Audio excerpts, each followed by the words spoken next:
आप सुन रहे हैं यस म्यूजिक की धमाकेदार प्रस्तुति।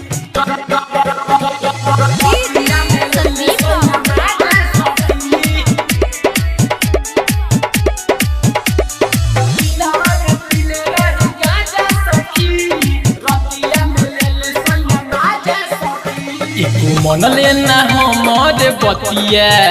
दिल दर्द बा गौने के रतिया दर्द बा गौने के रतिया मन लेना हमारे बतिया दिल दर्द बा गौने के रतिया बन कोइले के मारी लगे ओइले उहाली बन कोइले के मारी लगे ओइले उहाली रहे चढ़ले नासा सखी दिनावा में पीले रहे गाजा सखी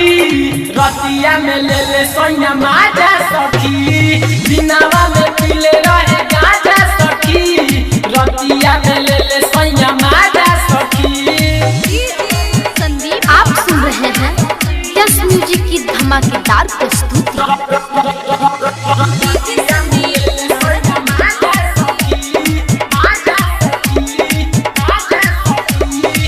रतिया में गजब भइल सखी खेला हो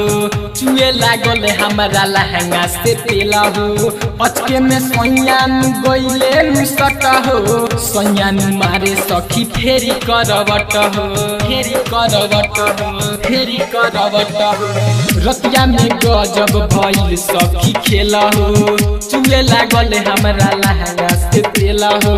अचके में सैयान गइले मुसटा हो सैयान मारे सखी फेरी करवट लागे सखी बड़ी पीते हमें कर देले चिते लागे सखी बड़ी पीते हमें कर देले चिते बाते मन लेना राजा सखी दिनावा में पीले रहे गाजा सखी रतिया में ले ले सोया माजा सखी दिनावा में पीले रहे गाजा सखी रतिया में ले ले सोया माजा सखी।